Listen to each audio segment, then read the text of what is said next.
What's going on, everybody? How's everybody doing tonight? Happy Tuesday. Quick stream check. YouTube is telling me that it's not receiving enough video to maintain smooth streaming. Is anybody having any buffering problems? Is there any problems at all with the stream? Sound-wise, whichever? Because YouTube is being crotchety with me at the moment. Not sure what the deal is. Or, I see it goes green, then it goes red. Okay. Weird. Well, welcome everybody. Welcome to the LZ. Good to see you on this fine Tuesday evening. I hope everybody's had a good week, good weekend. Another, hopefully, well, this man's got a 4-day week coming up. Getting ready for a 4-day weekend because I don't have to work on Monday for the holiday. It is also my birthday on that day, on Monday. I might do a stream then. I don't know. Like a birthday stream or something. Just because, you know, I can get away and do that kind of thing. That'd be kind of cool. Needless to say, I'm getting to the age where I suddenly have to be reminded that it is my birthday coming up. I had to be reminded literally a couple days ago. My wife reminded me, and I'm like, wait, what? It's almost September 2nd? That's, okay. That's crazy talk. But birthdays are supposed to be a special day. This is what I'm hearing. But yes, also an extra day, a 4-day weekend. You can never go wrong. Actually, the weird part about 4-day weekends, though, is they always last about as long as 2-day weekends. Like, in my mind. Like, I feel like I'm waking up on Monday morning in the same amount of time it took me on a 2-day weekend, which is weird to me. So I'm going to talk about a couple of different things tonight, a few different subjects. How's everybody doing? I see Stutter Boys in the chat, Cajun King, Arsenal, Enrico Bandito is in the chat. Had to reload to get the picture, COD said. Yeah, good. That's okay. It's showing all green now. It was weird. Like during the intro, it's just like, it's like, it's giving me like a red band across the top of my screen. And, yeah, that's weird. Aldebar is here. Chrono's here. How's everybody going? Congratulations on another safe trip around the sun. Yeah. Let's see here. We got Canthro is also here. Arg, Plo, Enrico, I already said that one. Arg, I saw your chat earlier. I noticed an interesting new setting in the build table called Buildable on Space Base. And we brought that up in our super duper awesome secret chat that a lot of the creators for the No Man's Sky YouTube verse have been hanging out in like the last 5 years. And honestly, that's interesting. That's very interesting news. So I'm kind of hoping. I'm kind of hoping for some space basage. That'd be pretty cool. And there's a lot of opportunity for Beyond. I'm currently conceptualizing my review, preparing to write it, and maybe have it cut this weekend and ready to go to premiere, hopefully, before Tuesday night's LZ-Cast coming up. But yeah, I'm ready to go. It seems like they've cleaned up a good majority of the bugs, even though I'm still kind of falling through planets. So I've been exercising patience on that one. As a matter of fact, my survival save, the first time I have died on that survival save was just a couple of days ago. As I fell through the planet landing in the galactic hub. So, yeah, I had to sit back and take a breather. Needless to say, I didn't play for the rest of the day because of that. So, thank goodness it was only survival and not, not permadeath. Because that could have been, imagine that being like a 30-hour save Or like a 300-hour save in permadeath, and suddenly you fall through the planet and died. Title screen, it's over. Oh man, I might have thrown a fit. Dude, the creature taming, milking, and cooking is garbage. Can we get shipbuilding? I think the other stuff is pretty cool. It's not something that I would find super use in. But yeah, those are going to be thoughts that I expect to deliver in my review. I'm gonna recut a video review for the game, so I'm hoping so. I got sorted, Ballisticola. Did he fall through the planet too? That's unfortunate. So before we start getting into the conversation, I do have a special guest on tonight. I do have the folks from the Black Hole Suns project on to talk about some new things that they've added to help supplement some of the things they oddly took out of the game. So I wanted to bring them on and have a chance to explain those features. I'm a little excited for that because actually over the weekend while I was playing, I was kind of hoping to have some kind of feature like that. I think I am still in the Galactic Hub, but just outside of it, I have no idea how far out from the outside of it that I am, but I'm trying to travel back into it, and I have no idea how far away I am. So those folks in the Black Hole Suns projects are going to explain to us how to get back into it, or in some new features and things like that they're adding to their tool. Pretty excited for that. I do want to cover a couple of things over the week, No Man's Sky news-wise. A couple of subjects. Probably won't be as long a show tonight, but we'll see what happens. First things first, something pretty huge happened last week. On Tuesday. I was not expecting this, but a little bit of backstory for all of you. I had been sort of begrudgingly considering doing a crowdfunding campaign for a new PC. Mine is showing its age. The processor is about like 6 or 7 years old. I'm guessing on that, obviously. It's years old. It's an i5 3570K. It's not doing as well with a lot of the heavy lifting. Like, PC and gaming streaming is kind of out of the question for me a lot of the time.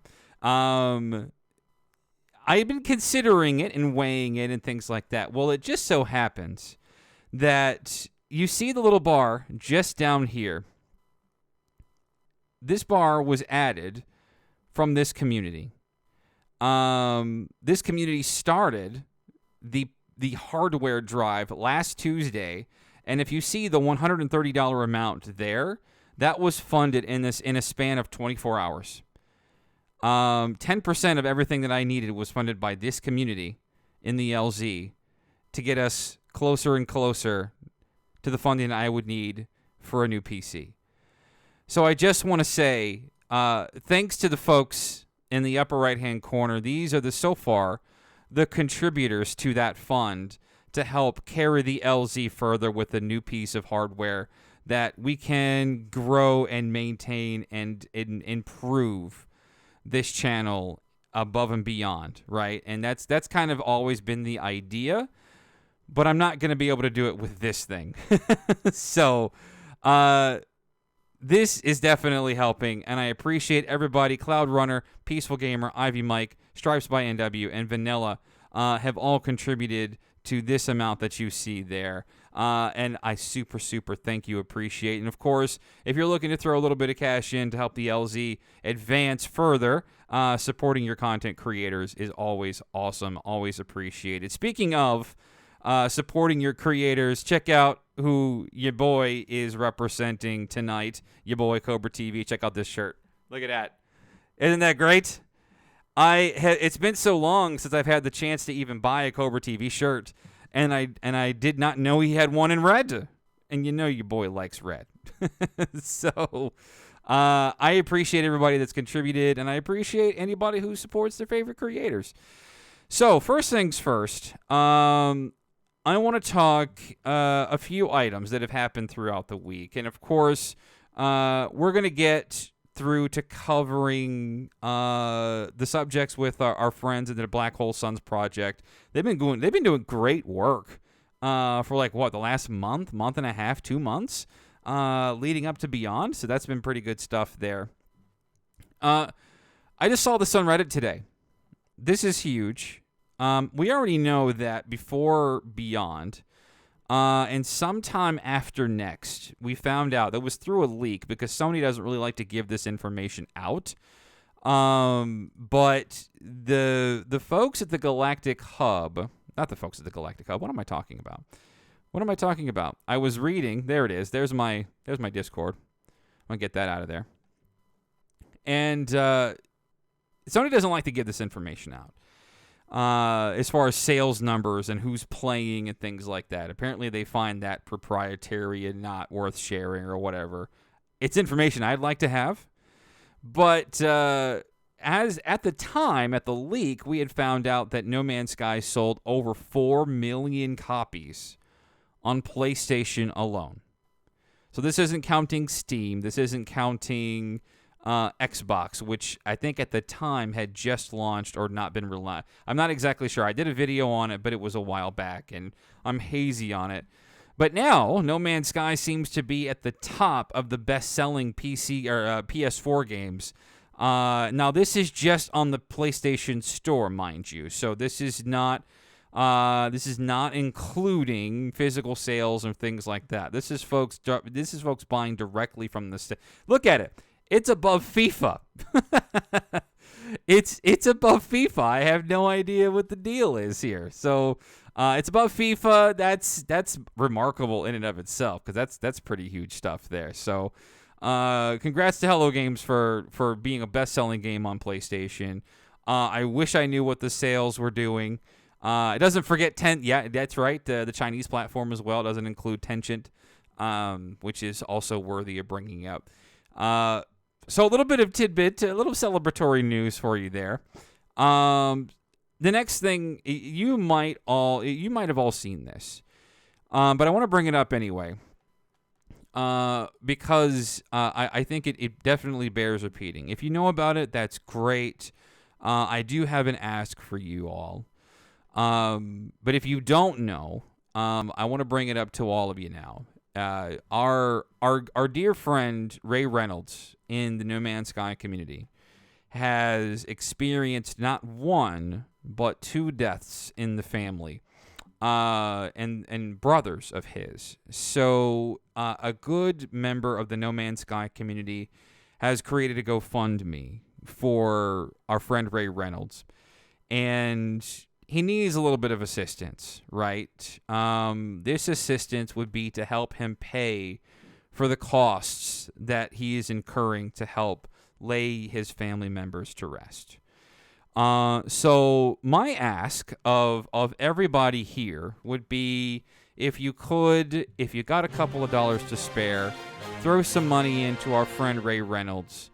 If you just want to spread it around, tweet it, throw it into your buddies in the No Man's Sky community that may not know about it. Ray Reynolds has been a fantastic contributor. He's been featured in multiple No Man's Sky things, as far as community highlights and things like that. He's a prominent member on Reddit. He's a great guy, and he actually had just recently toughed out his own his own battle with cancer, if I understand it. So tough times for this guy, and I would like you all to show him some love if you can. Drop him a couple of dollars, leave him a nice comment.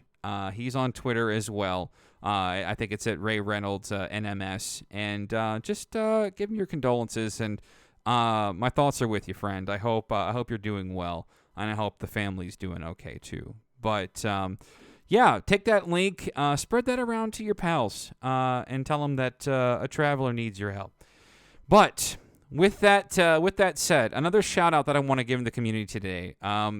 This was new news for me today, and I think this was great. And I'm not seeing a ton of reporting on it, but if you have and you love No Man's Sky on PC, our friend Ivy Mike, who is a contributor to the LZ, and a member of the LZ, put up a super awesome video today regarding NVIDIA Ansel. And for those of you who don't know what Ansel is, it's NVIDIA-specific software features for particular games that are compatible with it that allows you to do some really awesome screen capturing above and beyond what your existing capture software can do. So if you could see here, and it's kind of tough to tell on the quality, but we're talking really super clean, super sampled images. There's Ivy Mike in the chat there. I've gotten Ansel to work in No Man's Sky. I went and downloaded the new drivers, and I've got it working. But I can't get the super sampling option to work. It only just gives me the screen capture option. But the big problem with it is I can't get NVIDIA. GeForce Experience probably happens to be some of the worst software there is, in my opinion. It's super unwieldy. And Mike, if you're watching, I cannot click this enable experimental features and get it to go. It won't find it. So, and Ballisticola, I did miss that. I did miss it. I saw it. I just thought it wasn't the appropriate time to talk about it because we were talking about supporting my man, my man Ray Reynolds. So I didn't want to do that. But I did see the donation. I saw that there was a donation to the LZ fundraiser for $20, and I believe that was Kaj that sent that, right? Thank you so much, Kaj, for sending that. I noticed that I think you contributed last week as well, but I noticed that those are still showing as pending, so I don't know if there was issues with PayPal or something like that, but you might want to look into your PayPal on that one. I think you had said I think you were having some issues there. But yeah, I didn't. Just please don't feel like I was ignoring that donation. I just didn't. I didn't feel like it was the right time. Ivy Mike says clean install option under drivers might do it. As a matter of fact, you're probably right. I was actually just Googling it. You're a wizard because on the GeForce site here, it literally says you should probably just re-download it.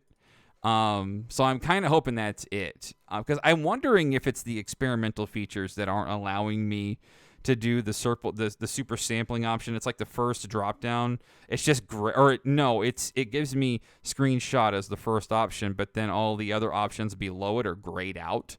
So I'm not exactly sure why that's not allowing me to do that, but I'm gonna play around with it because I really want to get in. I really want to get into that like super sampling option, taking like 8K screenshots and stuff. That's super exciting. But excellent video by Ivy Mike. If you haven't checked out Ivy Mike already, you should get on over there and pop a sub on his channel. Great guy, great content, great streams, had great feedback to provide as well on VR on last week's show. But with that said, that's pretty much the current events. I do want to bring in, I've got a couple of guests here. And that's Husker and A-Rock. How's everybody going? Can y'all hear me okay? Yep, can hear you great. I think I hear you great, too. Let's see what we got. We'll bring a couple of folks in here. There we go. So we got 4 people in with us. So first thing, let's talk about the Black Hole Suns project. Can you give us a good recap about sort of how the Black Hole Suns project got started, what you've accomplished so far, and what's new? Sure. So this is Husker talking. Back in December of last year, to make a long story, hopefully not too much longer, I was trying to get to a paradise planet somewhere in Beta Quadrant, and I noticed that I was at least 500 hyper planet. At the same time that I discovered this paradise planet for the purposes of building a base, I said, well, there's this thing called black hole roulette where you can jump into a black hole and it will spit you out at a random location. And sometimes that random location is close to where you actually want to be, and sometimes it's not. And if it's the second condition where you take the black hole and you're not close enough, you just reload your game save and try again. That's why it was called black hole roulette. And I that was remember. basically, yeah, that was basically the standard way to travel very long distances in No Man's Sky. So it's a lot like save scumming for a ship. If you see a ship you want and it doesn't come in the class or the slot configuration you want, you just reload your game and keep going. That was the solution for long distance travel in No Man's Sky. So I set aside a day to basically play black hole roulette to see if I can get close to this paradise planet. And lo and behold, when I take the first black hole, I'm not close. So I reload my game save and I end up in the exact same location. I'm like, what the hell? So I reload the same save again, take the black hole again, and it just happens over and over and over again. And that's when I realized that black hole roulette was dead and that the destinations were no longer random, they were fixed. And so my brain, I don't know if it's OCD or what, but I just realized immediately that if the outcome is the same, then you can basically start writing down the outcomes and then you can put them in a list. And then that list obviously morphs into a database. We So must document this. Yeah. right. So I went on Reddit, which is, the headquarters of all scientific thought for No Man's Sky. Actually, it actually kind of is. And I basically put up what I call a "Hey you guys" post that black hole destinations are fixed, so let's do something about it. And there was enough interest to pursue it. Where A-Rock was also on the line, he created a suggested or proposed template for tracking all the black holes that people were taking. Basically, where's the black hole? What quadrant is it in? What's the region name, the system name, the galactic coordinates, all that stuff that you would need, right? And what's on the other side. And people actually started to fill out the spreadsheet. The spreadsheet was hosted on Google Sheets. And we were like, damn, there's 10 black holes in there. And then a week later, there's like 25, and then 100.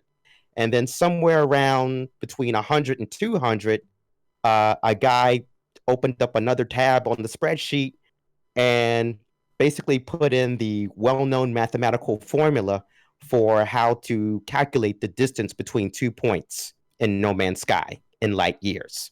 So what he did with that was, let's say that you're in the alpha quadrant and you want to get somewhere. When you put in the when you put in the coordinates rather for where you want to go, his quick formula would list out the 5 closest black hole exit points, um, or the 5 closest black holes to your destination, which was kind of an idea of how far you had to go in order to get there. And so I took the formula and I took that 5 closest black holes block of results, and I created something what I call the distance and route calculator, where it didn't just show you the 5 closest black holes to your destination. It actually went through Google Sheets. This is all in Google Sheets. It actually calculated a full route for you to take from A to B, no matter where you were located. It took, I don't know, A-Rock, how long did that take? Yeah. A-Rock's in here, but I don't know if he was. A-Rock, you with us? Fargul is with us too. Yep. How you doing, I'm pal? here. I'm good. A-Rock, you might be muted. I can hear him fine for some reason. Really? Yep. Anybody else? He can hear us. Fargul, can you hear A-Rock? Yeah. That's something. All right, here, let me bounce him out and bring it back in. Okay. That's weird. Yeah, that is weird.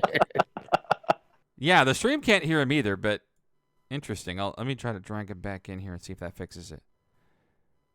Sound off, hey Rock. Can we hear you? Wow, I can hear him perfectly. Yeah, clear as day. I don't understand. The weird thing is that his microphone is not A-Rock, your microphone indicator when you speak is locked. Like it's not dying. Um, it's locked on. Yeah, he doesn't light up at all. Oh, that is so crazy. Like the two of you light up, but in the chat there, like I don't see the green line around. That's something. Okay. Yeah, that's kind of Oh, weird. now he's lighting up. Yep. Speak to us, A-Rock. Speaketh. Hear me now? I hear ya. All right, Okay. good. I unplugged and What plugged in back the in. world? Oh, we fixed it. I don't know what it was. The classic. Can you unplug it and plug it back in, please? It gets him every time. It's the universal fix it. I'm Got just it. here to derail your stream. That's all, apparently. Yeah. Go for it. Yeah, it's an No. easy night tonight for sure. So yeah, what Husker was saying. Yeah, it took us months to get the distance and route calculator up, and we were working every day, hour after hour, like completely disregarding our real life work, and it was kind Don't of say sad. that. I mean, we were working very diligently at our real jobs and doing this only as part time. But okay, I'm gonna lower my volume there, No, Mike. I gotcha. I raised you a little bit artificially there. Okay.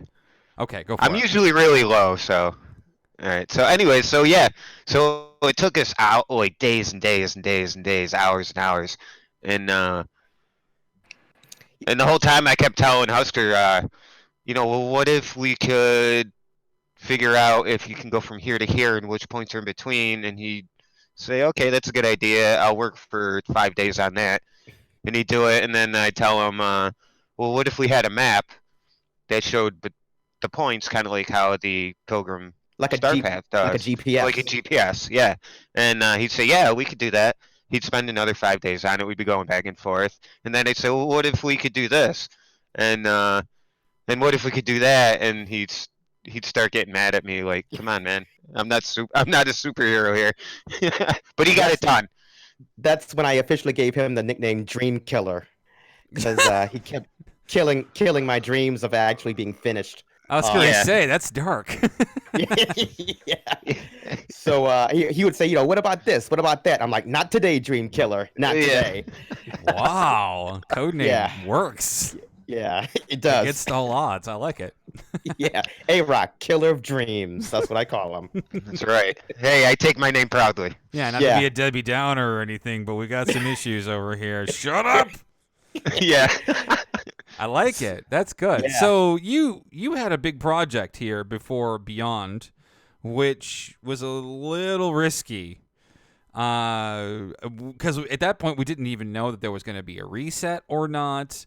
We had no idea how that was going to work. And inevitably there wasn't a reset, but tell us about the big campaign that you ran before Beyond launched that ended up being super successful. Yeah, so we had a couple of inflection points. One of them was we got to 1,000 black holes researched. Maybe after 3 or 4 months, I really can't recall. A-Rock can probably bring up the numbers because we actually have a report, like a graph showing how the database grew. And then we got to 5,000. And when we got to 5,000, that benchmark got picked up by Polygon. And after it got picked up by Polygon and published, It was less than that. It was at 3,000. I thought it was 5,000. Anyway, doesn't matter. Somewhere between 3,000 and 5,000. Dream Killer. Exactly it. That's how we work. No, dude. You got to do it this way. Right. I thought it was 5,000 because of the comment from the eTark forum, because he mentioned that number specifically. But anyway. No. Yeah. Anyways. Yeah, it doesn't matter. So anyway, the project got picked up by Polygon, and then we got interviewed by Kotaku, and then we got interviewed by Games Radar, and we went from 5,000 to 8,000 in probably 6 weeks. And during that time, I started to do a calculus in my head that Beyond was going to be big, Beyond was going to be huge, but it wasn't going to be what I call catastrophic. And what I mean by that is the evidence in my mind started to grow that Hello Games really, really, really, really loves civilizations. They love the Galactic Hub project. They love Cafe 42. They like all the civs that have emerged out of No Man's Sky, and they already made the move once with a huge catastrophic galactic reset. That was And big. Yeah. yeah, and I just didn't see that happening twice because if they basically made what's a good number? Well over 100,000 players change the location of their civ, then that would probably create 100,000 elite dangerous players or something overnight. Like they just weren't going to stand for it. So I made the calculus that the coordinates were going to be the same. Now I did leave room for being wrong, but my guess was we could do something to jumpstart or maybe hopefully double the amount of black holes in the database from maybe 8,000 to 16,000. So we held a contest. We held a contest, I'd say maybe 3 or 4 months into it, where the top researchers won a oversized No Man's Sky mousepad. But then we took it to the next level for Beyond. I got together, I shouldn't say we, because this is not about me. There's literally hundreds of people behind this. This is never about me or any one person. We got together with the Federation of Civs, and we also got together with the UCA, the United Corporate Alliance, and we also pulled in the No Man's Sky Coordinate Exchange, and the 4 organizations, so us and those 3, basically put on a contest where you could research black hole data, submit it to our database, and we gave away 3 grand prizes along with some other stuff. And the grand prizes were a PlayStation VR headset kit along with the wireless controllers and the camera. We also gave away a brand new, never unboxed, never breathed on Oculus Rift headset along with the controllers and the wall mounts for the cables, extra USB cables, extra foam, the whole 9 yards. And then for the Xbox platform winner, because we had 3 divisions, the Xbox winner, because there is no VR, won a $300 gift card. And the response from the community was capital O, capital overwhelming. It was crazy. We went from, I'm looking at the numbers right now. So Cool. about 5.5 months into the project, we had 5,000 entries, which is amazing. At the end of that contest, we had 20,000. So we went up 15,000 entries in with the 1 help of week. everybody. The Yeah, in 1 contest week. was 7 days. That was huge. Yeah. Yeah. That was a big So- contest. Yeah. Yeah, I and was there. I gave at least for one entry. There's somebody that won. like one full entry. Somebody with that won one of the prizes only had like 10 entries or something like that. Wow. Yeah, Yeah. so the way it worked is for every 10 black holes you put in the database, you earned 1 ticket in the hat. if I you got a will. ticket. Yeah, I was just like, yeah, I got my ticket. Yeah. Exactly. Yeah, that's all you needed. That Yeah, was so the beauty of it. Yeah, so we went from 8,000 to like 23,000 in 7 days. And at the exact same time, we rolled out our brand new database application because by this time we had to say goodbye to Google Sheets. We took Google Sheets to the absolute limit. Like it blew up in orbit. If there's ever Wow. a way to describe what happened to Google Sheets, it blew up in orbit. It was We crazy. completely broke it. It just does not function with all the data and the calculations we use. And Yeah. that's when what we call the Black Hole Sun's next generation came in and helped us create the well, it didn't even help us. They created the website versions of those 2 tools. Did you have Yeah, so anybody sort of like just really sweaty with their entries, just like thousands of entries, just like I'm getting that headset? And Oh then- yeah, we had a guy named Canadian Punisher who submitted 1,000 entries. Wow. Exactly. He Yeah. stopped right at 1,000. I think it was great.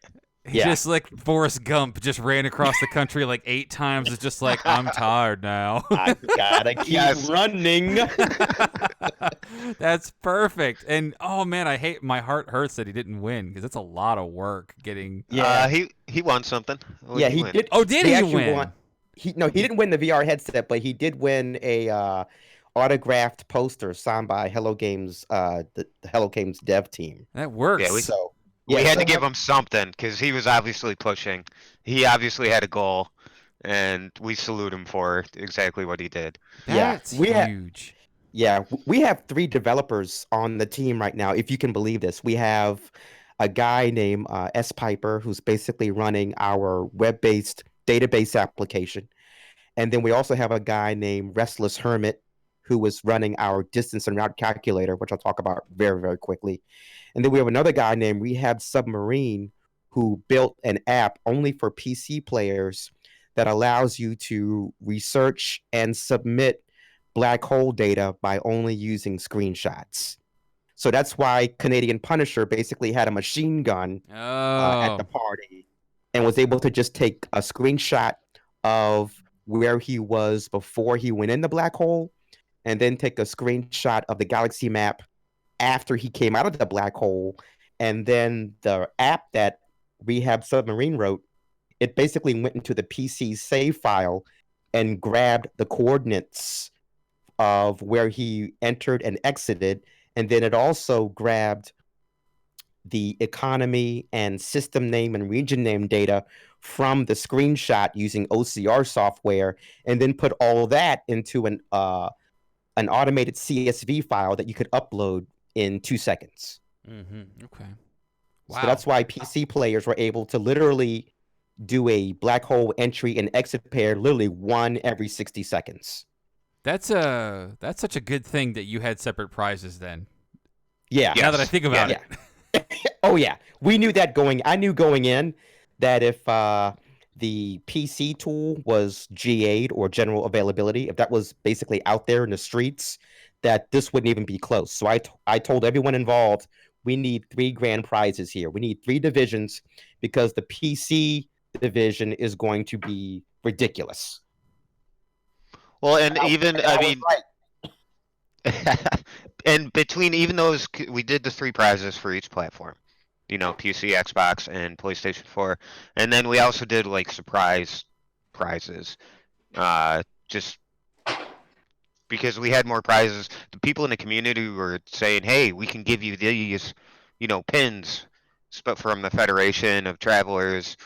And we had more mouse pads left over, so we gave, other than those 3 people and from Canadian Punisher, we gave 7 more people prizes too, just because. Wow, that's great. That's quite the contribution. So Beyond dropped a couple of weeks ago, Yep. and apparently with the new galactic map, there's some missing stuff, as I understand it. Yeah, and I am literally I'm one stiff drink away from penning an open letter to Hello Games entitled "What do you want from us, Space Daddy?" Yeah, that's a great title. Don't you Yeah. dare change that title. Space Daddy, tell me what I need. Okay. Yes. So we don't know if it's a bug or what. Actually, I mean, we don't know what's going on because they've never commented publicly on the project, not even once. And it's not that I'm waiting for an email or a pat on the head or whatever, They just put out a but community guide or a community contributions thing too. Just like last Friday. I'm surprised now that I think about it. I'm surprised they didn't really say anything about it. yeah. So I mean, they've been asked too. Wow. Games Radar, when they wrote the story on us, they went to Hello Games directly and asked for a comment on the Black Hole Suns project, and Hello Games was like, "Nah, brah." So Wow. We don't yeah, appreciate you documenting our universe. Yeah, we don't appreciate Travelers. breaking traveling. Wow. but we didn't break anything though. No, we Let's didn't start break over. it. I Yeah, say that jokingly. I know, but let's start over for a second, and because we never really mentioned during that whole crazy story the so what, right? What's the so what of having 23,000 plus black holes in this database? The so what is that the database has a direct connection to our distance and route calculator. So if you go to dark.blackholesuns.com, that's the distance and route calculator application. And so what that allows you to do is it allows you to put in where you are, and it also allows you to put in where you want to go in galactic coordinate format. And what it'll do after that is spit out your route. And so, for example, the trip from the Pilgrim Star region to the Galactic Hub project down in Delta Quadrant is 604 jumps. If your ship has a hyper jump capacity of at least 2,000 light years, you can make that 604 jump in like under 20 jumps. So we're taking hours upon hours upon hours off of the grind that was required to get from one point to another so that you could build a base. The other thing that the distance and route calculator does is if there's a freighter out there that you really, really want, you can only touch off that freighter battle if you warp to the system where your dream freighter is. You can't portal there. You can't get there any other way. It's a good point. So, I never thought about it that way. Yeah, so if you want to get to your dream, what we also did was we dramatically cut down the amount of warping needed to get to your dream freighter. So those are the top two use cases for using the distance and route calculator. Oh, So- I have a route that goes from 609 jumps, and using the distance and route calculator, it drops it down to 2 jumps. Wow. It's Yeah. insane. Yeah. Yes. So there are, and there's so much data now. I consider Euclid to be what I call paved. Like it's literally paved. So there should be no 2 points in Euclid that you can't get to in under 20 jumps. And if it is, let us know and we'll send our aces out there and throw enough data in there to get that down. So I'm at the point now where if my trip is more than 15 jumps, I get extremely salty. Yeah, nice. Yeah, and I'm That's talking too much. 1.5 million light years in 15 jumps. Mm-hmm. Yeah.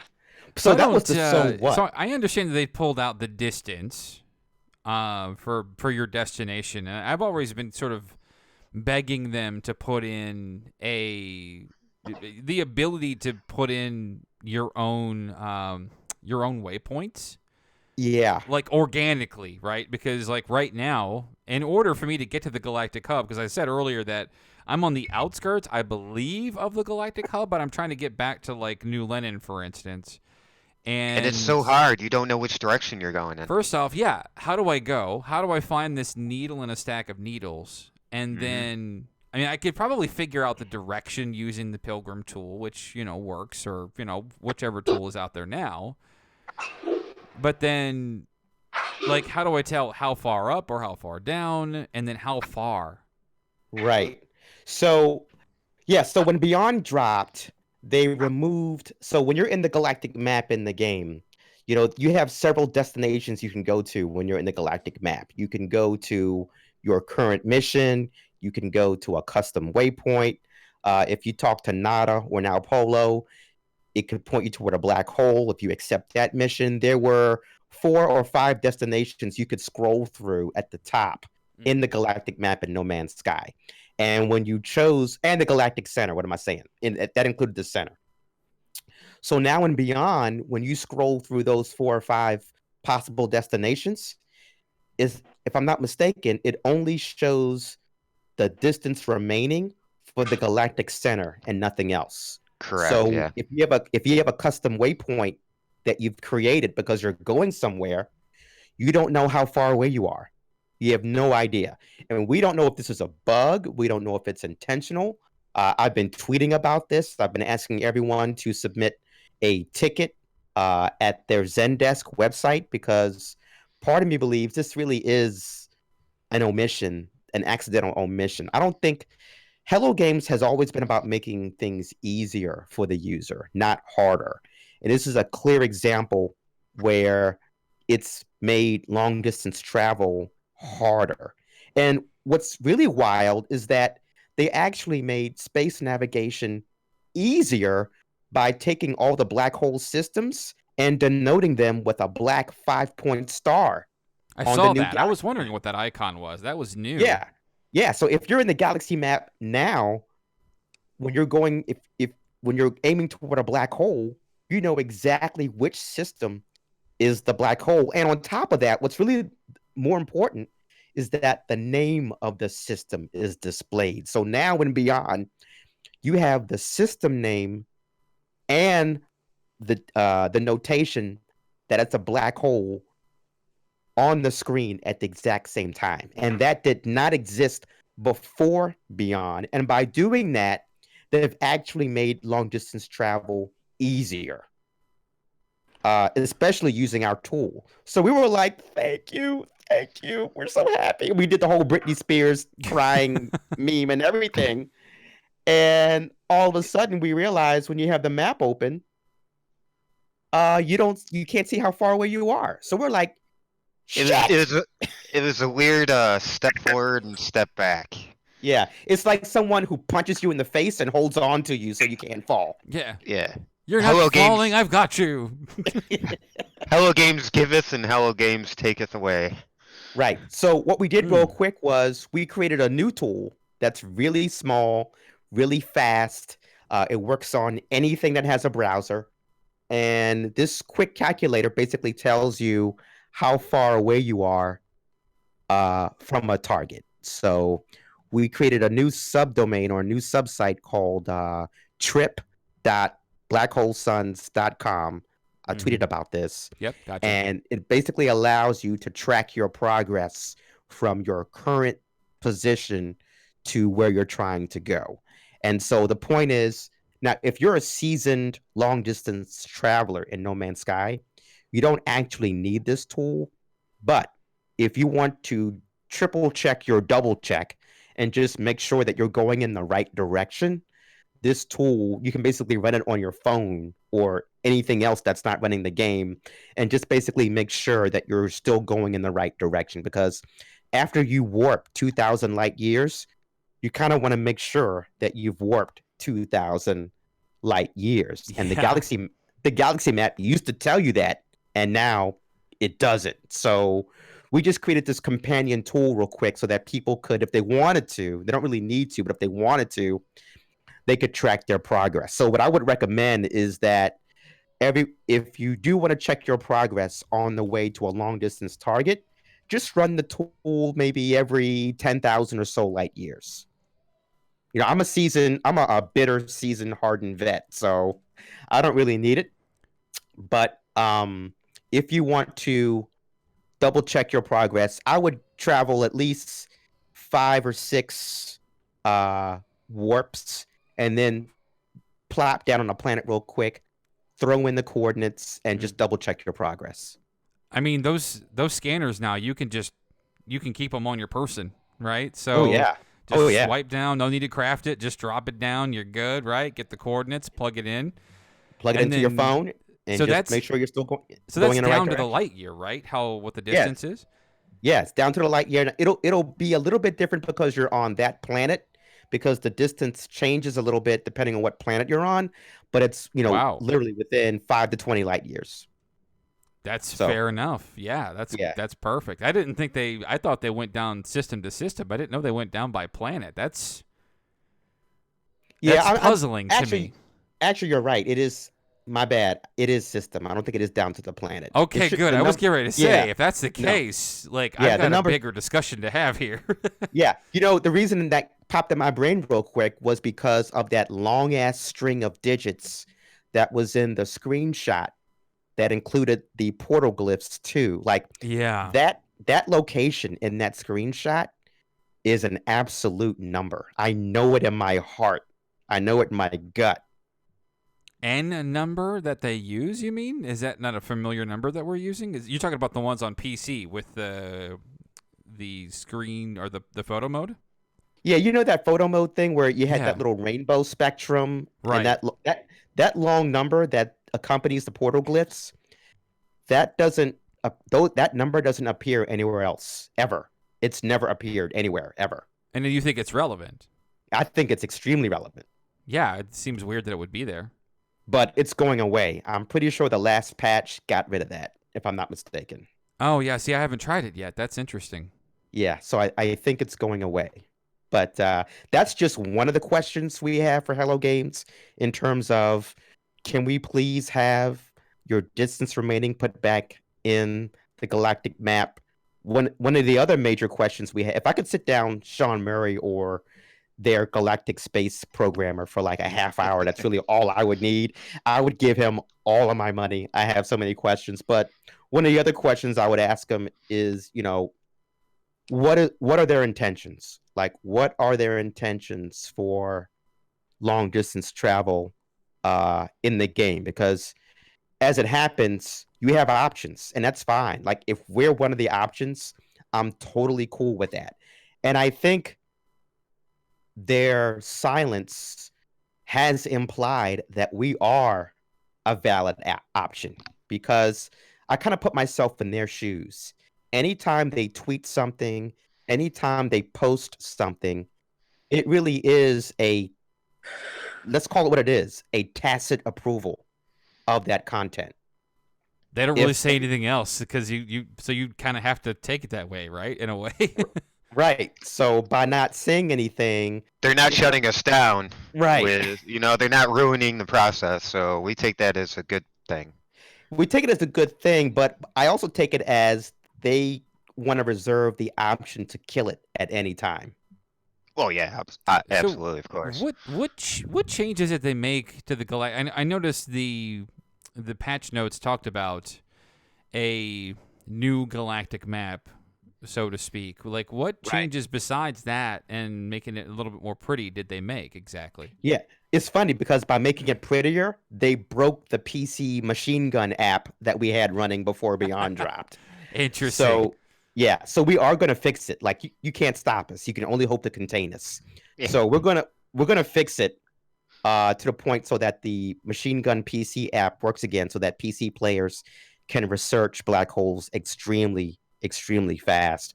But the other thing they did was, like I said, the other change they made besides making things pretty was to actually put, if you go back to before Beyond, when you had the galactic map open, when you could see a black hole, it only said black hole.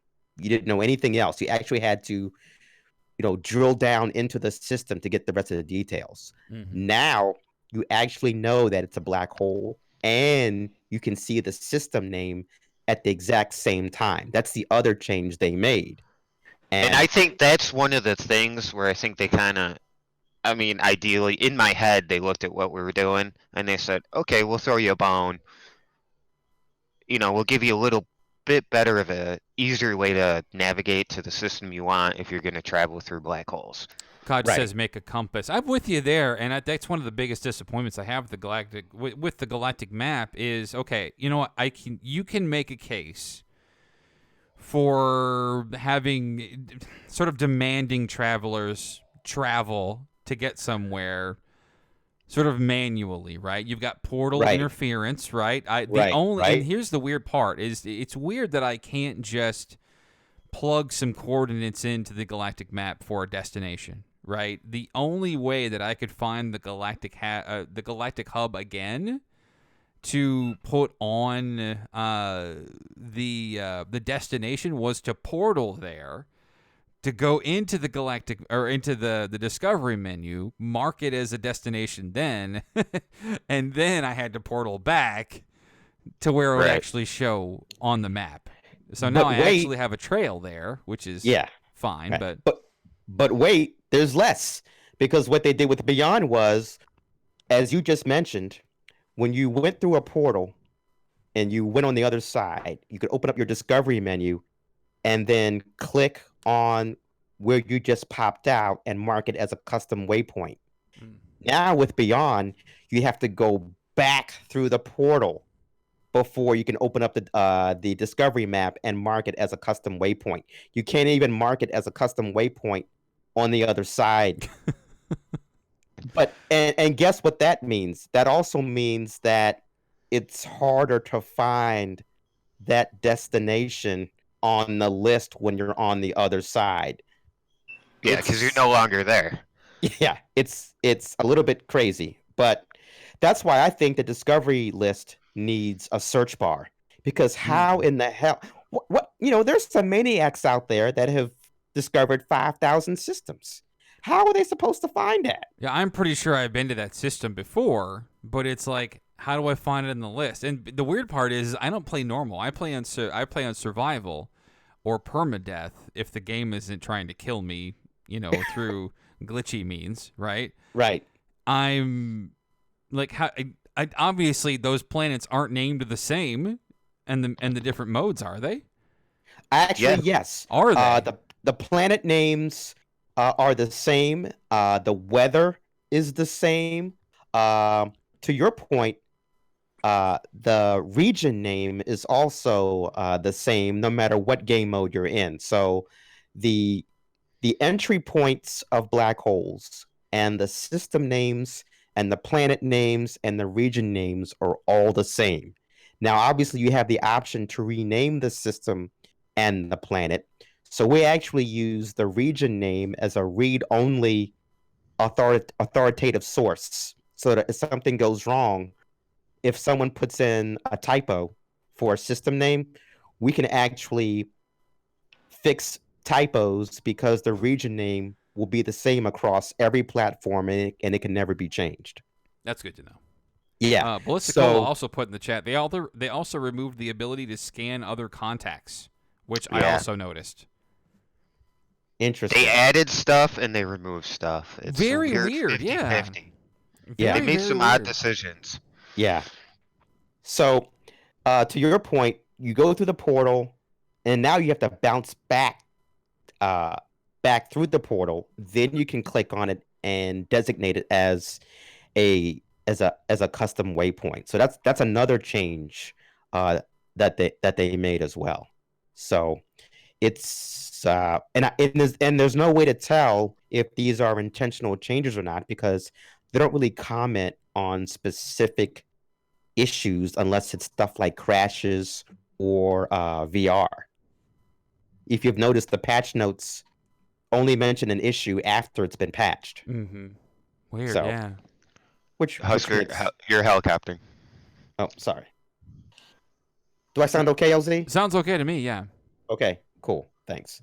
No Okay, helicoptering. Yeah, we're good. Don't get back in the chopper.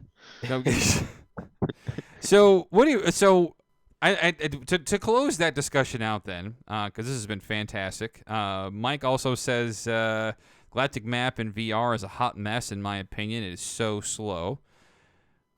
I haven't played VR, but yeah, it seems like the good thing is there's a lot of fixes coming for VR, which is something we can discuss tonight too.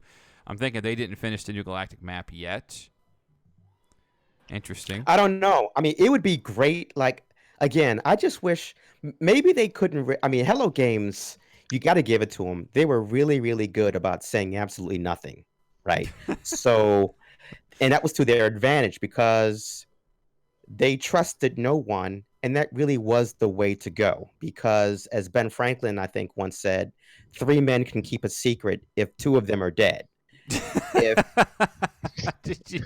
What? Write that down. Write that Yeah, down. I think, and that's a good point with them being quiet because they were releasing 2 patches a day after Beyond up until what, the other day. In the past Yeah. 2 days, they've been completely silent. I think I think they might have gotten through their critical list of bugs, and they might be doing the quality of life right now. Well, the reason I brought up the secrecy was because no one knew what was really going to happen with Beyond. If they had magically, and I do mean magically, approached us and put 2 or 3 of us under NDA so that we could kind of prep for what's coming, that would have been 2 or 3 people too many. I'm really good at keeping secrets, but I can't vouch for you, A-Rock. I don't trust her ass for anything. Yeah, The bus. Get under it. Go. yeah. Get under there. Yeah. He knows I'm kidding halfway. I live under the bus near Only the, halfway. the We're good. river, Right. down by the river. Yeah, so even if they had come to us and said, hey guys, good job, but you may want to hold off, or hey guys, good job, we're making these changes, what do you think? I mean, that's just not how secrets work, right? I mean, I work in cybersecurity. I can tell you right now that somewhere in Georgia, when you go visit this guy in Georgia's house, he's going to walk you to his foyer and say, hey, look at that. You know what that is? That's the Coke formula. because the best thing about a secret is telling it. So they were right to keep everything close to the vest Well, and just no, have us all. in your context here, the best part about a secret is being allowed in on it. Because like, Yeah. I don't want to sound like a vain jackass, right? But I kind of agree with you there too, right? I mean, I do appreciate their secrecy to a point because it does make for a pretty fantastic surprise when when it's all said and done, when the nukes drop, right? Right. But at the same time, God, this is gonna sound so entitled, whiny. But It's okay, man. You're in a safe space. It's okay. there is a whole lot of press that he went to that he don't like talking to. When he could have come to any number of us creators and prominent members of the community like the Black Hole Suns, the Galactic Hub, myself, Cobra TV, right? You have all these folks, Ray Rock. Even 710 or Right. anyone. Any one of us would have happily signed an NDA, winked on Twitter, and waited until they were like, like, hey, we need you to bug crunch these, bug test these things. We Absolutely, need you, yeah. test our servers and see if you can break this thing and help us be ready. What's up, game mode? I see you there, friend. It's I don't want to sound entitled to be like, contact me, the creator. I would happily stand for you. But I think it would have been a better avenue. And I think, and I don't know how their whole circular of things work, which is fine. But, I think that I think we probably would have served it better, if anything. Like a lot of the folks that play a lot, that cover the game a lot, that dig into the bowels of the game a lot and know like a lot of the innards and people who create useful tools like the Black Hole Suns did, right? That's pretty useful stuff. I mean, you're right. We didn't aim for this. Like we just wanted to help people in terms of, we didn't want to, how can I put this without sounding like a jerk, or not a jerk, but just some it's hard not to be like, space you should pay diva. attention to us instead without sounding like an entitled asshole. Because that's not what I'm trying to do. What I'm trying to say is, first and foremost, we wanted to help people go from A to B, whether it was a planet, a civilization, or a dream freighter. That's all we really ever wanted to do. That said, if Hello Games had contacted us and patted us on the head and said, hey, nice job, eh? Anything you need in particular? I would have said, can we please have a compass? Because boats have compasses. Compass would be and good, yeah, we're in space. So give us some type of, we're in space boats, right? That's all it is. We're in space boats. You actually have a heading on the planet that comma delimited pair of numbers for long and lat. You actually have that. They removed the compass on the ship's planet side. That's gone now? That's gone now. There's no north and south. Jesus, on a jet ski. How Yeah. are you supposed to find how are you supposed to find a location now on a planet? That's a good question. Maybe we need a planet side holes or something. But but you're absolutely right, Legacy. Like the people that are content creators, they're the ones that are diving deep into the game. They're the ones that know, the inner workings or the details at least. Like our project. We're obviously right now the ones that know most about how black holes work.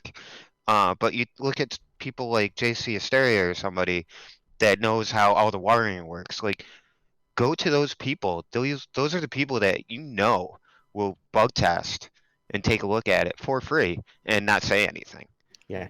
I'm reading a comment that said they didn't kill the coordinates, they just killed the north and south markers. So maybe the coordinates are still there, which is good. But we could really use some type of where the hell are you indicator in open space while you're in your starship. Which is weird because they use the coordinates in like community events after next. Like they were literally go to these coordinates on this Right. planet. Like I remember it because I remember going, where the hell am I and how do I get? And it was just a elimination process until I sort of swirled into the right spot. Like, oh, there they are. I found the coordinates. That's good. And it ended up being easier than I stressed myself out to be. But And what? they use it because you can see it in the photo mode. That's the debug stuff on the bottom left. Yeah. But what if you were Sean Murray, or Sean Murray reached out to the Black Hole Suns project? What is, knowing what you know now, what is the ideal changes that you would make to the current game that you think it needs? Navigation indicators, number one. Navigation indicators.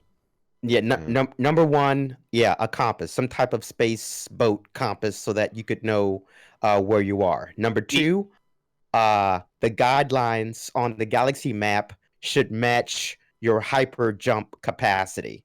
So, for example, if your hyper jump capacity is 2,000 light years or 2,500 light years, they can round up, they can round down. I don't care what they do.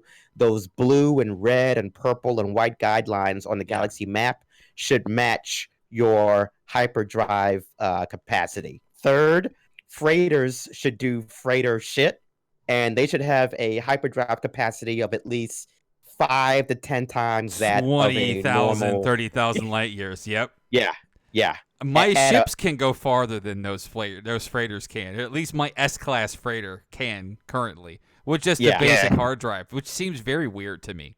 It's Yeah. ridiculous how It's- I think they yeah. just kind of threw it in there and said, okay, it's in there. And that was it. Like, That's a alright, good yeah, we point. got it in there. I was thinking that just this weekend when I was playing, going, why does the guideline, like, I'm only like a 100 light years off, and it will not Yeah. let me go to the next star. It's like, why am I even paying attention to this thing anyway?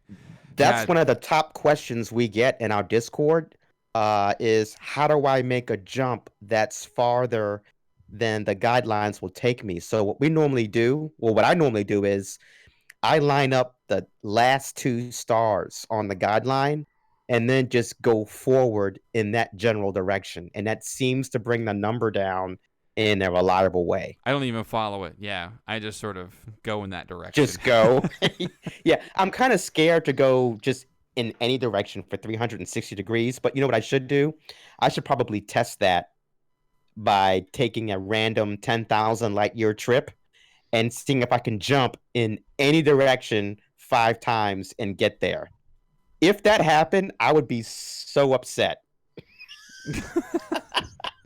I would Yeah, literally, I say this all the time, I would jump out of the basement window. If It's that more was of a the line case. of sight, like, this guy's in construction, I don't know the name of it, where they set up the little measuring sticks on each corner when they're doing construction. Like, you just kind of, okay, it's that direction. Construction Yeah. measuring sticks, guys. Yes. Yeah, yes. we'll go with that. Yeah. But yeah, I mean, even if they had like an item that you just have to pull up to say, okay, this is north, east, south, up, down, whatever, that would be a huge thing. The other Instead thing of I- taking away the indicators. Yeah. like The they other did thing with Neon. I would ask for is the ability to type in either galactic coordinates or portal glyphs in some type of navigational computer. Anywhere, at my base, on a freighter, I don't care where they put it. Just create some type of object called a navigational computer, and then have the ability to put in either galactic coordinates or portal glyphs and designate that coordinate as your custom waypoint. That man, would be very Imagine helpful. if they had a new room where it was basically the dark and it brought up the map and it plotted your points out, your path. I wouldn't want to use portals at that point.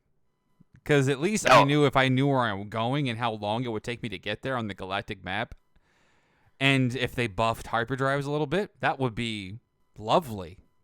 Oh, I absolutely. would love that. Portals are still useful though because they're good for sightseeing. Or, And grabbing grabbing- ships, you're grabbing ships, grabbing materials from farms. grabbing multi-tools, visiting people. And you bring up a really good point. Remember how I said a few minutes ago, with Beyond, Hello Games has dropped mad options now on long distance travel. If they think we are one option, that's cool. But another option that you have is Hoobering. Hoobering still works in Beyond, where you basically join someone else's multiplayer session and you end up in their system and you can basically plop down a base. That's how a lot of people are getting to the Galactic Hub. Oh, I Okay. see. Yeah, which is kind of funny because the time that it takes to coordinate with another player who you don't know to get you to the hub, you could already be there by using the dark, but that's another topic. Wow, they sure go out of their way to keep you not in that system with portal interference, but you can just join in on somebody and plop a base down. Yeah. Oh, I Hoobered into somebody's game earlier today that's in Isentam, and I'm in Euclid. And I popped down a base and a teleporter. I powered everything up. Now I can get back and forth between those two galaxies. Really? You could do that now. That's Yeah. crazy. Yeah, There's intergalactic travel now, which is another option, that you have now in terms of going from one galaxy to I didn't another. know that. Which I Wow. totally get. Like the ability to travel between any of your bases in any galaxy is huge. It's really cool. Didn't they delete your base if you left Euclid? They said they did, but you can still Oh. teleport there, Wow. Yeah. apparently. Yeah, we had somebody that tested it extensively. They can go back. They hadn't been in Euclid in months. Weird. Yeah. Yeah. John says Here's how your- to scan using my visor and how to safely punch trees for carbon. Can you do that in VR? Go over and just start Yes. socking some trees. Yeah, you can actually. The third option is that teleporter in the Nexus. That is another long distance travel option. Now that Beyond is dropped. So, for example, when you go to the Nexus teleporter and you open it, you see other players' bases in that list. You can teleport to their base and drop down your own computer. Wow. And you're basically a neighbor. So if someone creates another version of a famous starship like Serenity or something at their base, and that base is popular or gets featured somehow at the Nexus, he's going to have a ton of new neighbors if people want to drop there, which is interesting because Sean said in an interview that they would curate popular bases for people to visit. And he said, you imagine you're at your base doing stuff, and all of a sudden a whole bunch of people would come by and visit for like a week, and then they would disappear. So when I heard that, and that's literally what was said, when I heard that, I was like, oh, that means the Nexus teleporter is going to have the same properties as a portal, where you can visit a spot with the Nexus teleporter, but you can't plop down a base computer. Bah, wrong. You can totally do that. Why even have So they- portal interference if that's the case? Or they just didn't think about it, or it's broken. Yeah, so it could be that the Nexus teleporter is actually not behaving like they designed, giving you the ability to plop down a base computer. But as far as I know, it's still there. So I don't know. Like, these are all the questions I want to ask Space Daddy. Like, what are your Space Daddy? I'm intentions? just not gonna get tired Space of that. Daddy. What Space Daddy, what are your intentions for long distance travel in No Man's Sky Beyond? That's Oh, man. really what I would love to know from them. So, other So- gentlemen in the chat, we've got JP Black and Vargul. And what questions do you have for the Black Hole Suns folks? Well, honestly, I hadn't known about the Black Project, so. That was huge. That was a big thing happening before Next, and like I remember being scared when that was a thing. It is like, oh no, they're gonna do all of this mapping of the galaxy, and they're gonna reset. Oh no! And then Oh, trust us, we were shaking a little bit. A little bit of sweat down our foreheads on that one. whew, that's a Yeah, big I mean- risk. It paid off Lead- too, thankfully. Yeah, Yes. leading up to Beyond dropping, I was 60% on the side that they were going to change black hole coordinates because this is going to sound funny, but all the black holes in a galaxy in No Man's Sky, they form a giant space toilet. Now work with me on this, okay? Okay, there we go. Open mind. Yeah, work with me on this. Everyone just kind of follow along. All the black holes in a galaxy in No Man's Sky form a giant space toilet. And what I mean by that is no matter what black hole you take anywhere in the galaxy, you end up in a predefined range on the bottom part of the pipe. So think of the bowl as the black hole ring, which is where all the black holes kind of sit. That And no sort of matter ring around. right, that ring around the entire galaxy. Yeah. Right. You pretty much swirl around. If all you're doing is taking black holes, you're just Right. kind of swirling down towards the center. Right. You're swirling toward the center So in taking one black holes direction. does get you closer to the center now. Yes, and Oh, it always absolutely. has. That's it always never has. changed. Oh, okay. Because I thought it was just. I Every thought time it I just had sort of courted you around the ring, in an effort for No. faster travel. No, no matter what black hole you take in No Man's Sky, you will always ride the drain on an average between 4,000 to 6,000 light years closer to the center. Mm. No matter what you do, no matter where you are, that's just the way it's baked in. Okay. So the other thing that we discovered because we had such a large sample size is that there's actually a predefined range of where you end up on the y-axis. So what we Huh. were able to determine is that they lock you in, the game locks you in a certain height in the galaxy so that you're always circling the drain toward the center. So Yeah, you're always going to go back to the galactic plane, the central plane, right. if you're using black holes. If you go up, say, 6,000, 12,000 light years up, and then you take a black hole, it's going to shoot you right back down. Yeah. There's nothing you can do. It always pulls you in. Like what is The Godfather? Just when I thought I was out, they pulled me back in. Yeah. Right. That was that's perfect, Pacino. That's exactly how it works. See, Okay? I thought the other way. I didn't think they were going to change anything at all. I was pretty confident that they weren't going to touch black holes. So I'm having trouble Right. visualizing this because I eventually maybe want to go to the center one day. I haven't felt compelled to because I don't feel like there's anything of use there to me yet. Right. Not feel the unless same you way. want to go to a different galaxy. And I It's just never don't. useful. Yeah, like Yeah. I'm surprised they even have more than one galaxy, to be honest, because it's just impossibly large anyway. Right. But now Yeah, you can you'd think travel they back put and all the forth as well. resources. It'd be so cool if they took all those 256 galaxies and just say this quadrant of the galaxy is this, Thank you you. know, and That's then exactly put it what down, I'm saying. down. Yeah. Yeah, that would be That's so cool. And then you just have everything all in one. Good So point. because the toilet drain sends you in one direction I constantly. like how you're calling No Man's Sky a toilet now. Yeah, don't you like that? That's know what some else to year call it. one rhetoric there, pal. Yeah. A whirlpool back- maybe. Go back to Reddit. I can go. Oh I no. can go. Got I him. can go with whirlpool. Okay, it's a giant space whirlpool. So anyway, that makes it impossible, and I do mean impossible, to visit points outside of the black hole ring using black holes. Like you can't Well, get not outside of the really. ring. Well, not impossible, but hard. Really friggin' hard because you're going in the opposite direction. You're fighting gravity.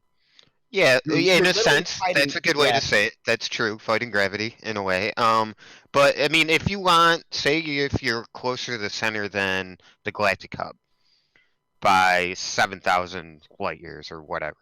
Hot tub galaxy. I like that a lot. Oh, that's pretty funny.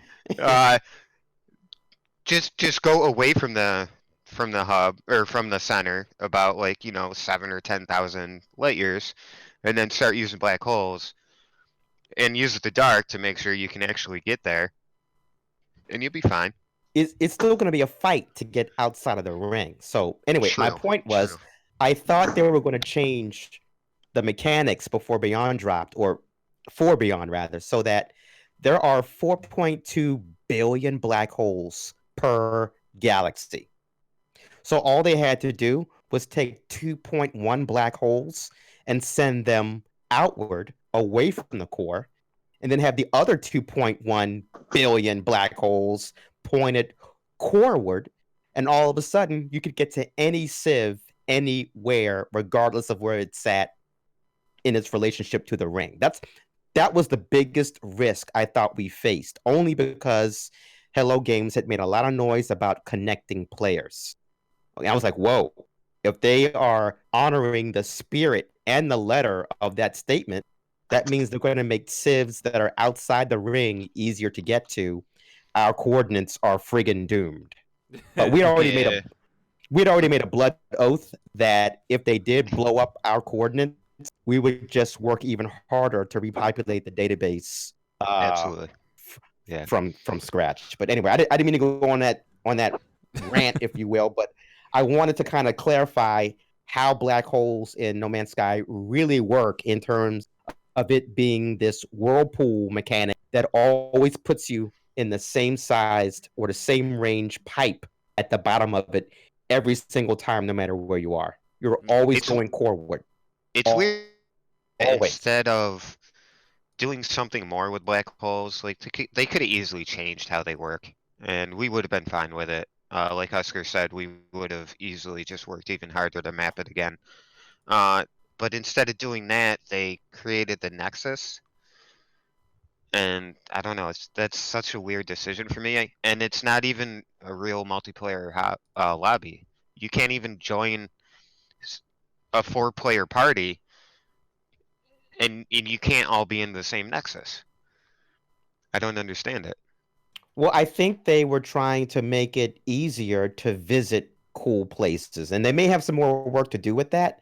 But my point lot is, of work. yeah, my point though is that it is yet one more fast travel option that you can absolutely leverage. So That's true. Yeah, that's a good point.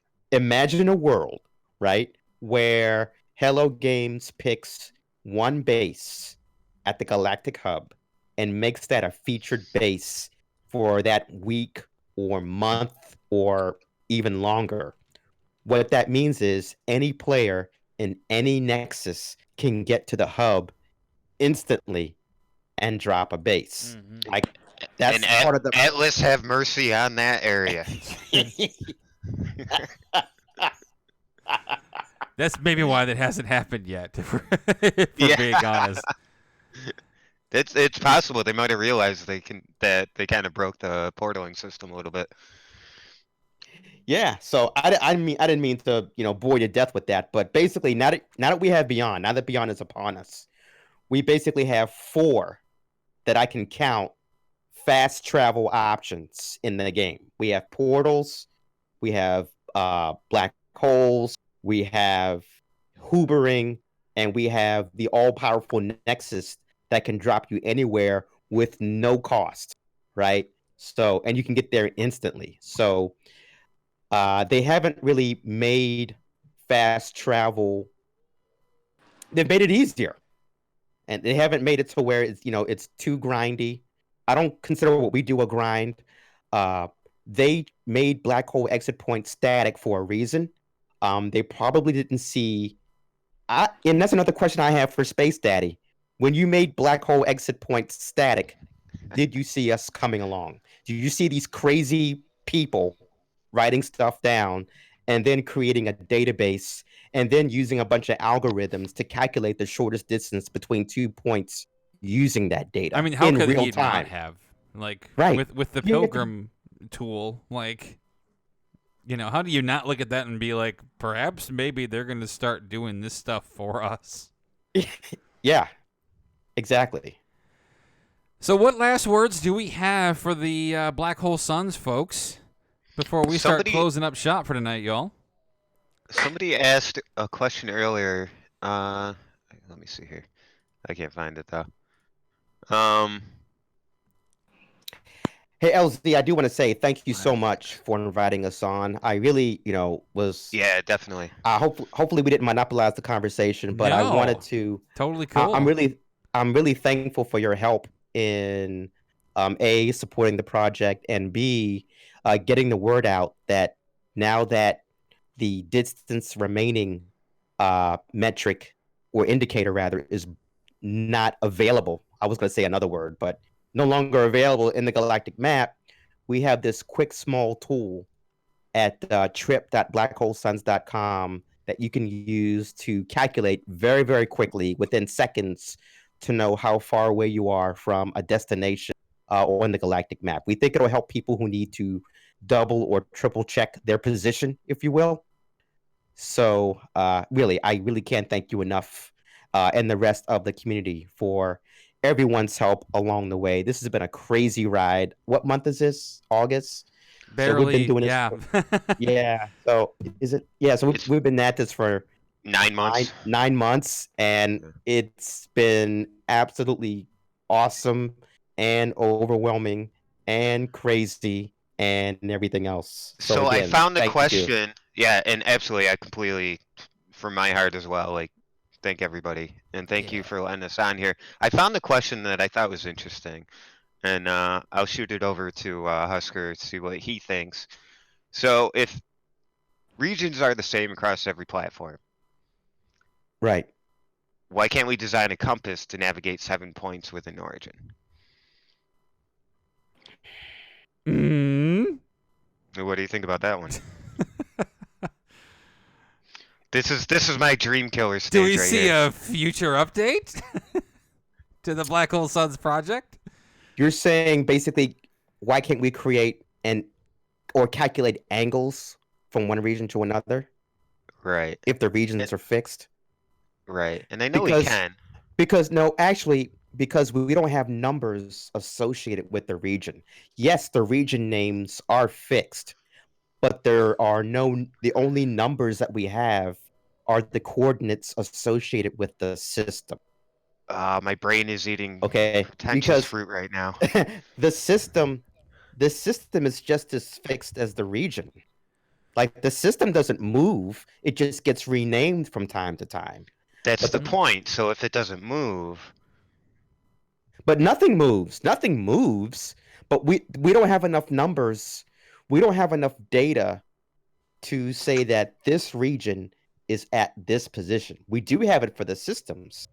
Perhaps you could So use just one singular system to map the whole as region. a point of reference, yeah. Yeah. We're- hmm Just be like, Right. this is We do the have- primary system in that region. Just maybe make it a black hole system too. That way. Yeah, we actually have Yeah, people that's a thinking good about idea. this. We have people thinking about how we can come up with our own compass system, actually. And that makes my brain hurt, but I know at some point we'll probably figure it out. That sounds like a Um, good time. Yeah. You're gonna have to keep me in the loop on that one. I would absolutely love that. But Oh, ladies definitely, and man. gentlemen, we're gonna end up closing the show for the night. Excellent time having the Black Hole Suns project on with us. Always good to check in with those folks. I really wanted to bring in and talk about that the new addition to the tool tonight, or the new site tonight, to help supplement your travels if you were unable to sort of get your distance to your next destination, wherever it would be. I know it's going to be super useful for us. For me, particularly, because I'm trying to figure out how far it is that I need to get to the black hole, or not the black hole, the galactic hub again, just so I can make sure, because I want to I want to make sure that I feel like I'm in the right spot again, because I started traveling away. I want to see New Lenin and stuff like that. I haven't actually taken a look, and I apparently the big tree in the galactic hub is gone now, which is kind of sad. That's something I found out. I think it was yesterday. That the What, big like old- the giant Pandora tree that's gone? yeah, the galactic hub, the new galactic hub, since next was just sort of shaped like a nice, pretty tree. It was like a tree trunk with like a couple hundred systems in it, which was really nice. But so, and also again, I really, really want to thank the folks that have contributed to the PC fund for the LZ here, so we can continue to future-proof the show. The hardware that we got in this thing right now is just kind of doo-doo. And it's not gonna. I'm surprised it's lasted. This power supply of this thing is like 10 years old. I've been married for 10 years. Yeesh. Oh, your power supply is that draining or going good? Just I don't know. One of these days I look forward to it just popping out and this show's over. So but in just one night, these folks from this community helped fund like 10%, a little bit more than 10% to the fundraiser. So don't blame me. They started it, and I'm like, well, hey, we're gonna ride this till the wheels fall off then. And so we got another $20 donation tonight from Kaj. Thank you so much for the support on that. And I've been talking to my good pal Ivy Mike as well. He's been helping me out, sort of nail down a final list of sort of what's going in the new rig. I'm gonna keep my 1070 because I do like the 1070 for now until maybe newer cards start coming down in price, maybe next year or a year after with next gen tech and all of that. But yeah, like Cloud Runner, Peaceful Gamer, Ivy Mike, Stripes, Vanilla, and now Kaj, all of you supported and helping out the LZ with the PC fundraiser. Thank y'all so much. And with that, RTX Titans. I don't know about dual. Although I mean, I do love the RTX tech. I'm kind of thirsty for that. Hey, LZ. Yes, sir.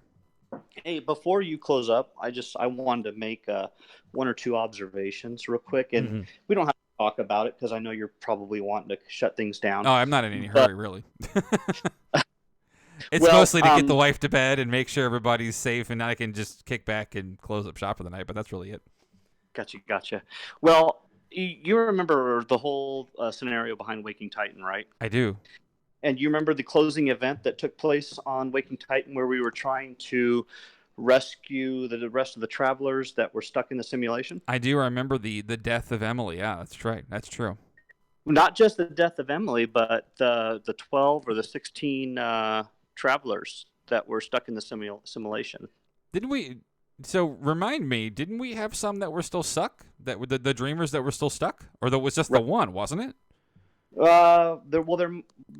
that was what I was going to bring up. Was I don't know. You can probably pull old footage and look at the dreamers' names, but if I'm not mistaken, every dreamer name that was part of the ARG are the same names of the 12 new species that were added to the Nexus. Is that so? That's Peaceful so cool. Gamer, you're making this guy's toes curl. Peaceful Gamer is all about that ARG. Yeah, because some of the names stuck out, like Eris and Helios, and there were a few others.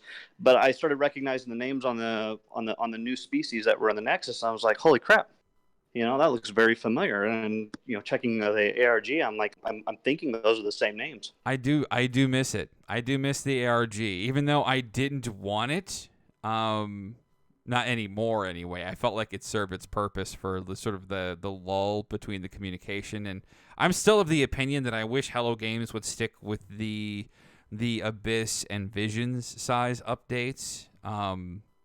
Just because I liked the sort of the smaller. I know why they did Beyond the way they did, because VR is kind of a big undertaking in its own.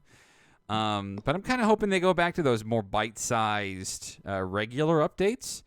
But I agree. There is a part of me that kind of wishes Waking Titan would just wake back up again. I would be super happy. The Black Hole Suns donated to the PC fund as well. Y'all are the best. I appreciate all of you. And thank you for the donation too. That's gonna hopefully build me. I tell you what, I will never buy an ATX case ever again. Mike, what do you think? Are you an ATX case owner, or are you like a mid or a micro ATX? Because these things are honking huge when you go to clean them. So that's going to be another upgrade, which is a downgrade in size of the case. I'm pretty excited for that, y'all. I'm happy y'all are helping with the contribute, because this train is not going to stop for anything at this point. When No Man's Sky is dead and gone and we've moved on to whatever else, it's going to be a great time. Mid Tower. I figured you were a Mid Tower man. Oh Or yeah, pulls. whatever that meme is, where the guy's looking at the other girl while walking down the sidewalk. I'm looking at Control right now as that other girl down the sidewalk. That Con- game looks kind of interesting right now. Control, like it's gonna be some good games this year. I'm kind of hyped. Control looks good. I'm hoping to get a hold of that. Final Fantasy VIII Remastered is releasing the day after my birthday, so Tuesday. You can better believe that this guy's gonna try to snag that somehow, and it's only $20 too. Like, who'd have thunk it? $20. Wow. Yeah, And and it's before Final Fantasy VII remake. yeah. So the remake for 7, I think, is coming in March, if I remember right. But yeah, you don't know how hot I am for that too. By the For- way, Oh my god, I love that game. For $20 for a remake of 8. yeah, just Yeah, a I'll be regular playing that. remaster. Like the character models look really good. They sort of remastered all of the videos and stuff in it too. Like I'm pretty hyped. Cyber Ninja's hype. And the Cyber Ninja too. By the way, I saw your message earlier. Don't be afraid to pop me a message on Twitter or the Discord and let me know what you're thinking, and we can definitely talk about it. The new Call of Duty, like I played the 2v2 stuff over the weekend, that alpha that they had, and it's that game is super crunchy. I'm pretty happy for that too. I'm So- really excited for Cyberpunk. I can't wait till Cyberpunk hits. Cyberpunk is going to be a good one. I'm pretty excited for that. Like that game has no business looking that cool. Like it's just, you should stop that. It's like you can't do that. Not until next generation, but That's enough now, please. Calm down. yeah, we gotta let's Tell the devs, like, guys, cool, chill it out. save it for the next gen consoles, right? Let the scrubby games sort of die out on the on the current gen stuff and bring it in with the new. But whatever, like it looks, I'm pretty excited for that. I'm looking for more sort of open world RPG-ish type situations. So Is But- Death Stranding on your list? it is number 1 on my list.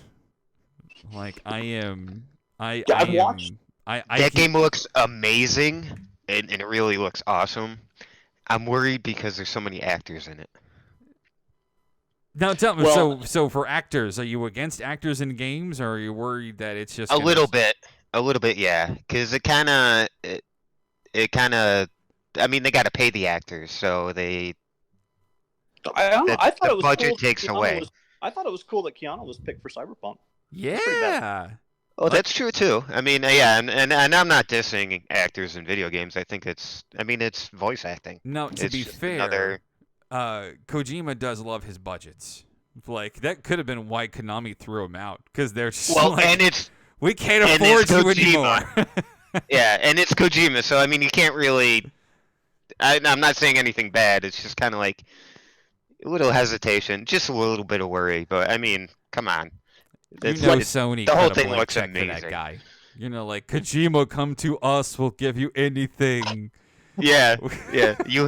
Here's our checkbook. That guy's Just the take holy it. grail. I was disappointed with Metal Gear Solid 5. But I give Kojima a little bit of credit for that. Simply because I feel like he was under a lot of stress and pressure from Konami just before they sort of broke up. And Yeah, that's what I read. I feel like that would have probably been a better game had they not been sort of through divorcing processes, right? They didn't seem happy with each other. But Death Stranding is definitely, it looks like that stupid kind of crazy that I love Kojima for, and I'm here for it. Like, he has never let me down.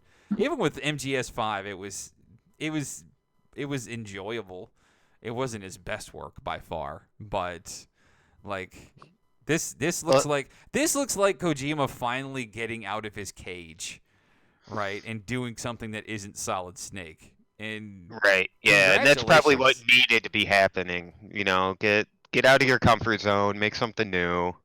You know, But it definitely try some Evangelion type of nonsense. Yeah, it definitely looks intriguing and it's very bizarre. But at the same time, I have no idea what the game is supposed to be about. What am I looking I don't- at? yeah. I know, right? And he's being purposely obtuse about it too, I believe, which I think is rad. Oh, sure. I think that's totally It's cool. awesome. To be, I don't know. I mean, we're fans of No Man's Sky, so like, we know what obtuse can maybe lead to in a different in a different type of situation. But I don't know. At the same time, I think he'll do good. I think everybody will be totally fine. But that's speaking next. That's this year, isn't it? Yeah, I think Death Stranding is this year. That's like Yeah, I think October, it's I this- believe. Yeah, right before Star Wars, basically. Ooh. Yeah. Oh, Well, it's see, gonna be a good Christmas. And see, I think for the- I actually did mean to ask you two questions, and that's number one, the topic of this particular stream, the comeback of the generation article. What were your thoughts on that particular premise? And secondly, what was your honest gut reaction or grade or rating? Hopefully this isn't putting you too much on the spot, but of the Beyond drop / launch itself. So I'm currently in the stages of writing a review. Okay. Now So to your you don't have first to drop question. that. To Okay. your first question asking, is this the comeback of the generation? There's only been one other game that made such a fresh and inspiring comeback this generation, and that was Final Fantasy XIV. I don't play it, but it went through a lot of what No Man's Sky did through. An abysmal launch, a ton of discord, a ton of just negative flack, and now the game is like one of the most played MMOs of this generation, right? I think wasn't Elder Scrolls Online kind of like that too? Elder Scrolls had a little bit of a run, but I mean, Not as rocky. when you think about like notoriously bad, like just embarrassingly bad. Yeah, they completely remade 14, right? They literally went back and destroyed it and retooled it and redid the whole thing from scratch. Like, it costed Square Enix probably millions of dollars to do this. And it worked out for them, right? I mean, Shadowbringers just launched, right? They're happy with things. Like, people are playing it and loving it. And now you don't hear about the launch of Final Fantasy XIV anymore. I mean, it was before No Man's Sky, of course, but you don't hear about that anymore because that way of thinking and that sort of opinion of things about it is gone. And it's history. So it is history, and No Man's Sky will be the same way. The difference is that for all of the people that still sort of talk negatively about No Man's Sky today, any smart and logical thinking person can look at them and be like, have you been paying attention? Like, have you even played it recently? Have you played it since year one? Like, they haven't. They're just haters. And here's the thing, like, I rarely engage with those folks anymore because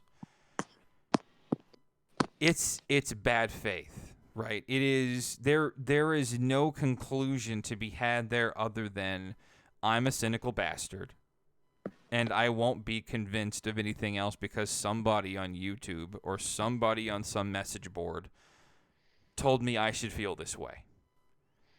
What I don't understand is why would you even comment on it? Like, I don't go into, let's say on Reddit, I don't go into Reddit subs for games that I don't play, or that I don't like to play. Let's say I don't like game X. I'm not going to go into that sub and say, well, this game sucks.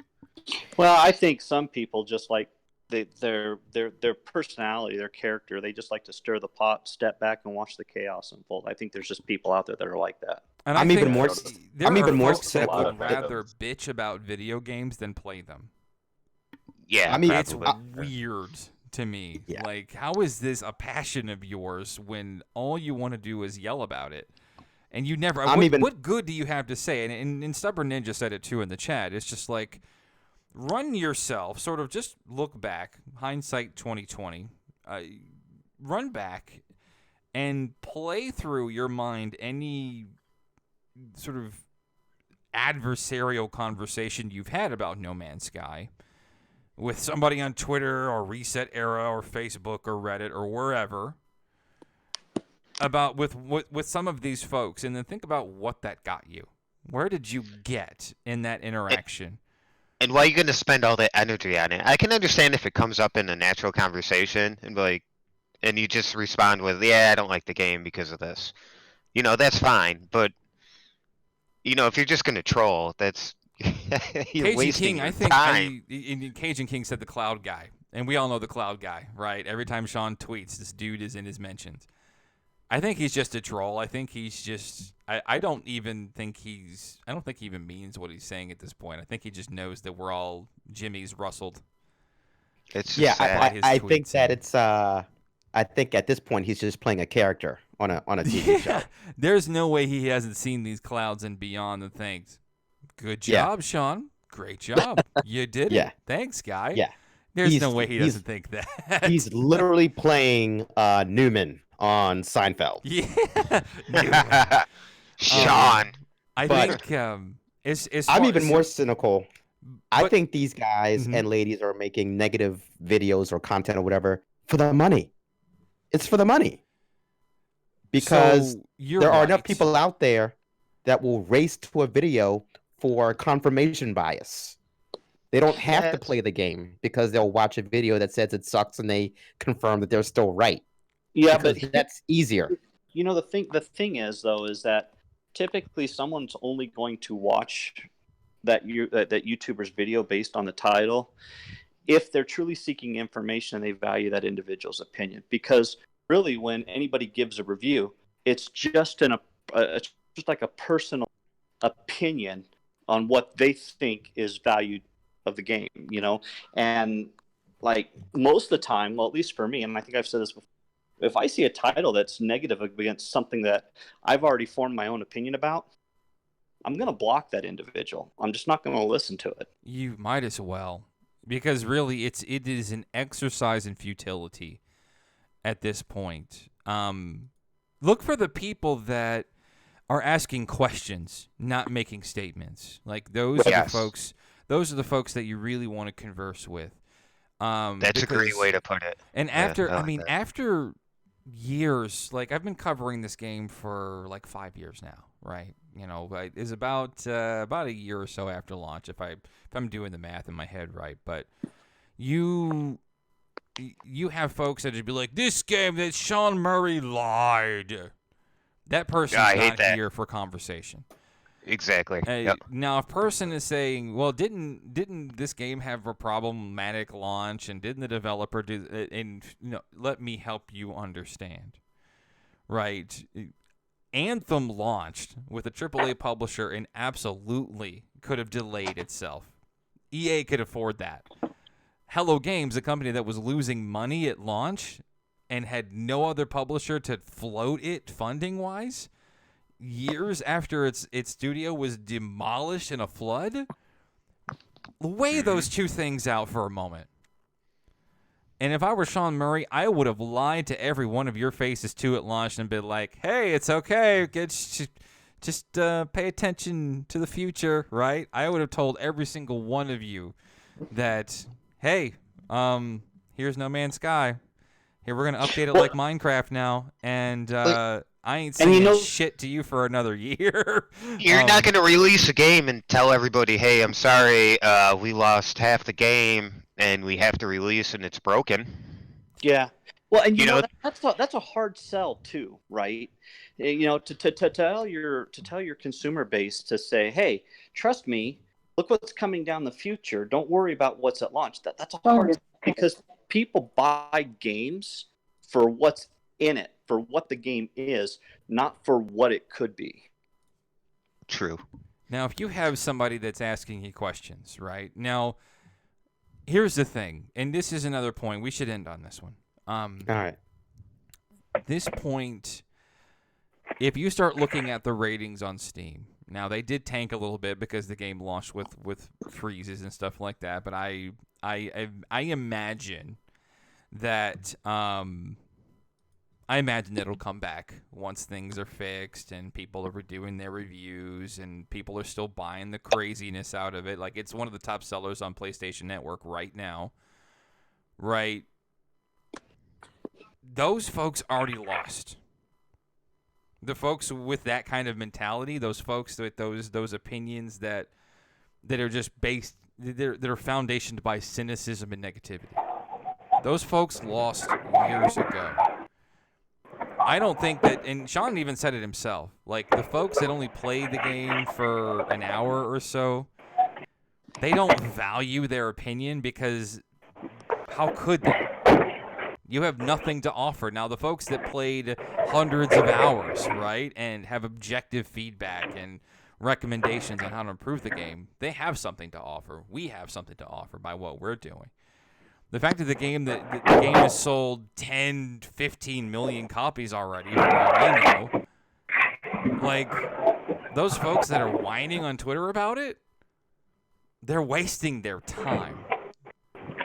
Well, and they released, it kind of released as bare bones, but they also updated over the past 3 years 7 huge free updates. And they charged you this much. Exactly. They Yes, charged you exactly. that much, right? Yeah, I mean, what other company is going to release expansion after expansion after expansion for free? Now we're getting there, right? Your AAA publishers are finally realizing, that maybe Hopefully. splitting the community is not the best idea. Even Call of Duty is launching without a season pass. Now they're going to absolutely try to find a way to put the screws to you in other monetization manners, which is true. I'm so But- glad Hello Games have not included anything like loot boxes or anything. But if you think about it, how could they, right? Like, I mean, sure. Multi-tools? Oh no, I could think of ideas. Multi-tools, ships, random They could have absolutely done that. And customization. at this point, I would have been fine with it, right? As long as they aren't splitting the player base, that's fine, right? Business gonna business. But the thing is that I don't think they're in trouble, right? They're probably millionaires. Like, 4 billion copies on PlayStation alone at $60 a pop. Just think about that. Oh On yeah. a team that's usually about, 14 for their core team, and then they ramp it up. That Could run their own rap label in perpetuity. yeah. They're set up. Yeah, they're like Sean's like the Joker, just burning half the money. There it is. It's not about the money; it's about sending an update. Now, but that's those folks already lost, right? Hello Games won. They probably won at Atlas Rises, to be honest, because they made the money, they made bank. They're still selling units without.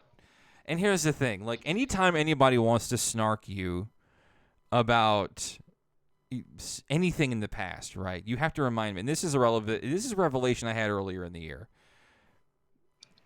While you're crying about all of these AAA games doing this or that, games as a service or monetization or all of those games that you're crying about, Hello Games has done what you wanted them to do, and you're not paying attention, right? There's no season passes. There's no microtransactions. They're not monetizing anything.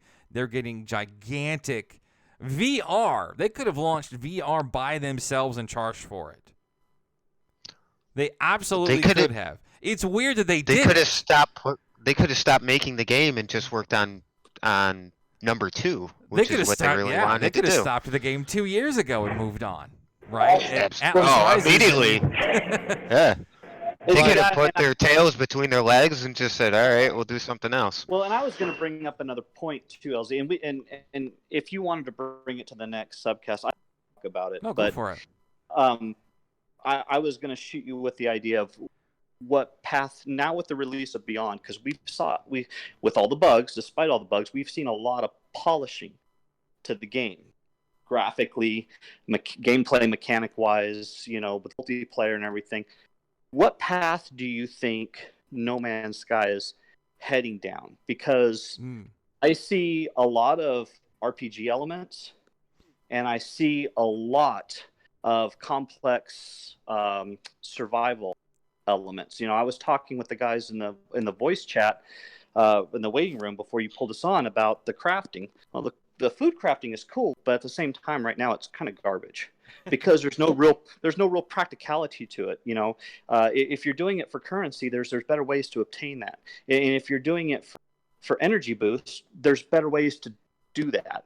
So why did they spend the time to make, whether it was 350 or 500, I don't know what the blueprint count is. Why did they invest all that time making all those recipes if there's no real application for it? That's a good point. So, and this is a little bit of a teaser for the review that I've got that I want to try to have up next week. I am getting increasingly annoyed with No Man's Sky has been a constant expansion of bones where everything is just sort of here's a rib cage, here's your collarbone, your shoulder blades, and without much meat on those bones, right? There's so much foundational stuff with. It looks like we got some background noise here. There's so much. Someone's in drive-through buying a Popeye's chicken sandwich. Why not, right? Oh, they're out, bro. Sorry, I went yesterday, and I was just like, yeah, and they're like, get out. Our distributor is out, or you can buy some chicken strips like everybody else. Shut up, LZ. Like,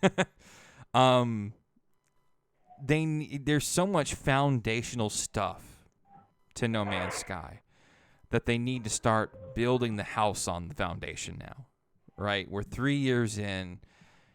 They should really just take what they have now and just go wild. Yeah. Go wild and start just putting the craziest bullshit in this game that you can imagine. You have a freaking universe at your disposal now. Use it. Like, I can't think of one person that realistically asked for cooking. Even the survival and permadeath player that I am, I didn't ask for that. I think it's cute that they added it, and I think it's great. And here's the thing. Please don't take this as me downplaying their enjoyment of what they're adding. Like, I endorse that completely, right? I wouldn't want to work on a game that I was just sort of dragging ass on and not excited to be making anymore. So I get that. But at the same time, it's just like it's time to put the pedal to the floor now, right? Let's start utilizing the foundation of the great stuff that you have, right? Space is empty, right? Let's get it into where anytime I like warp in, maybe it's not always going to be a freighter battle. Maybe it's going to be that the freighter battle already happened, and there's just this destroyed derelict freighter floating there. Why can't I just go in and explore that freighter for loot, or like monsters that are trying to kill me, like some what's the Event Horizon type stuff, right? Like craziness. Hey LZ, Yeah. can you mute JP? Yeah. Much noise. I'm sorry, A guys. lot of No, noise, man. Sorry, man. Yeah, That chicken sandwich. I'm in Menards at the moment, so. Hey, sorry. man, I can't even be mad at that. I love being in a Menards. No, As yeah, a man of a I don't mean certain any age. offense, because you're overpowering them. No, you go for you do your thing, man. You do your I'm stepping thing. outside here. I just had a quick question. Yeah. So actually more observation on the VR part. I have a PS4.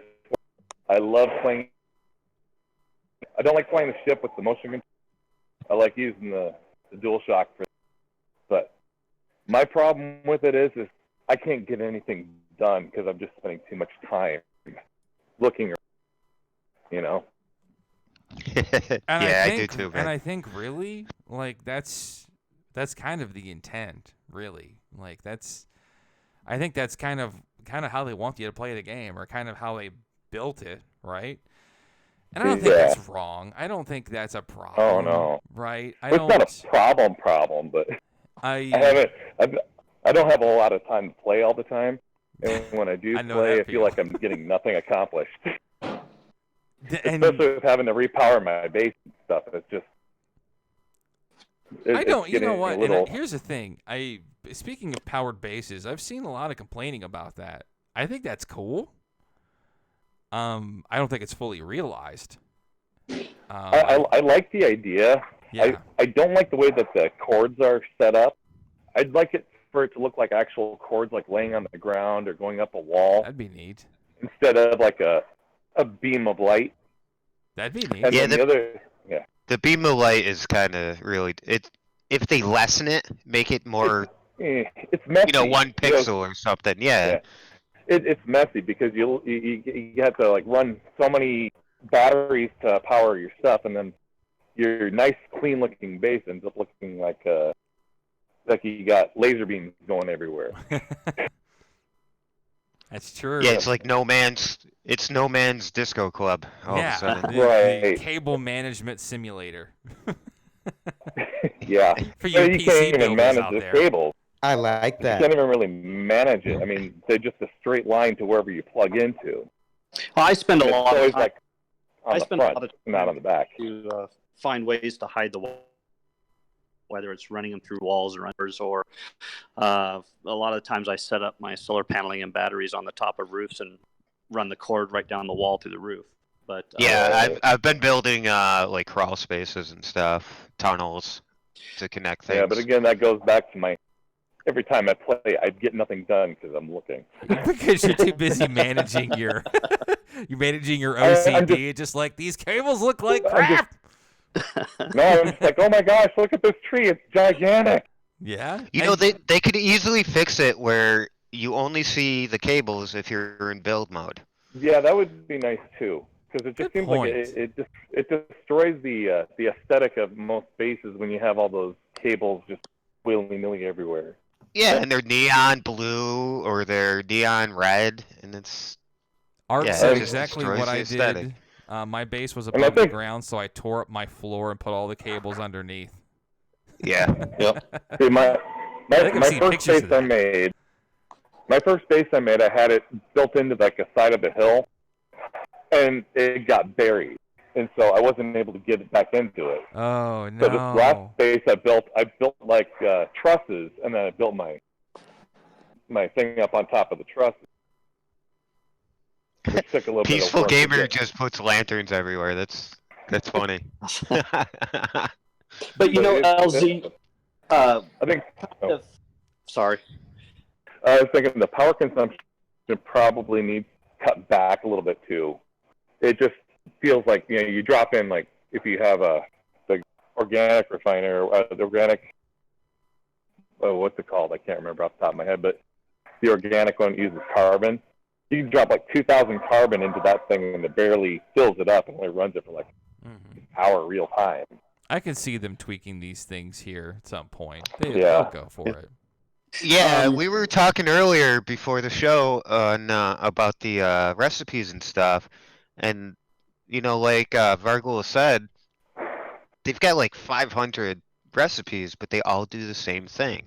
And one of the major points in the trailer for Beyond was that you could create cooking recipes to boost stats, but it's all the same stat. So is that a bug? Did they not implement all the different stats? Well, I was going to say, and going back to the topic that we were talking before, was that I know that either it was in his patch release notes or it was in one of the last interviews he did. He said that there was a lot of stuff that they wanted in this update that they weren't able to get to. And so they set it aside, and they were going to come back and revisit it with future updates. What that content is, I have no idea. But I think that the food crafting was implemented and is just generic because they're going to come back and polish it and add to it later on. Give it That some makes meaning. me yeah, I used to think before Beyond, I was thinking that it was the last update because he kind of alluded to that a couple times. Well, I think the way he referenced it was it was going to be like next was supposed to be the last massive Right. update of that kind, of that type. They were always going to continue to support, I think, No Man's Sky for the foreseeable future, which is what he always says. But they would be small updates like Abyss or Visions or so forth. But these last three updates that they were working on just kind of worked well together, and that's why they released Beyond the way they did. And the whole entire point with you bringing up the recipes, which is an excellent point, makes me now think that they're gonna continue to do updates. Well, yeah, I would hope, because there's still like, even in the Nexus, there's like 3 or 4 doors that are locked that you can't even go through. And if you could say, well, they just put that there for aesthetics, well, then why make it a door that's locked? Why not just put it a wall? Because it's not aesthetic. There's something happening Yeah. at some point. We know how that works because it worked Right? with the old anomaly too. Yeah. It was Yeah, this thing with that looks like Artemis. a door. Yeah. Yeah, And Artemis, that door there's- ended up being his room. Yeah, and there's empty merchant booths down there too. Like there's, where all the merchants are, there's a couple of booths that are empty that there's just nothing there. The more stores, the better. I say, just bring it. Hmm. Well, gentlemen, Well, dude, it's I been wanna great see- having you. We're gonna Thanks. close up shop for the day. I'm gonna make sure the family's all tucked into bed. But again, we're gonna try out the 7 p.m. Time frame for a little bit on the Tuesdays and see how it goes. And then, yeah, I'd be happy to see y'all every Tuesday night, 7 p.m. Central. Again, thank you for the donations to the PC Fund. Y'all are excellent at supporting this. I thank you so much for that. And then hopefully I can get a couple of episodes out of this and upload them separately, probably regarding the new Black Hole Suns tool for distance calculation and things like that. There was a great conversation regarding if the game is the comeback that the internet seems to think it might be. And that was a good stream tonight, everybody. Thank you so much for showing up. Thank you for those who jumped onto the call. And thanks for having us on. And I'm actually Yeah. I'm looking very forward to your official review Yeah. for Beyond, for the sole fact that you're not in it for the cash grab. You're a serious day one No Man's Sky player. So I'm looking forward to the objectivity, most of all, because I'm looking at Beyond through the tinted glasses of someone who needs certain things for space navigation. But it'd be nice to see your overall take on it, and basically, bugs and all, or features and all, just something that's right down the middle with no agenda. Yeah, no, I haven't written a scripted piece in a while, so this ought to be good. I do enjoy putting together video reviews. This one's gonna definitely follow a different formula at all. I'm excited for it. I've already got a lot of ideas cooking. The script is well underway. I would like to maybe hopefully have that up Tuesday. That's my goal. So y'all need to hit me up on Twitter every day and be like, "Hey, how's that review coming? You doing it?" I need motivation, right? Because otherwise something will distract me. But I got a 4-day weekend coming up, with Monday being my birthday, so maybe I can just have extra time to just. Oh, hey, happy birthday, man! Yeah. Thank you. It's the day, right, where I could just sit back and hopefully finish that up, crunch the review, and probably have it maybe premiere on Tuesday night before the show. That'd be pretty nice. Awesome. I'm aiming thanks for again that. for having us on. We really Yeah, seriously, thank appreciate you it. for having us all on. Yeah, anytime. This has been great. Come down, definitely, for sure. And y'all be good. I'll see y'all in the next one. All right, see you next. See you, LZ. Bye, everybody.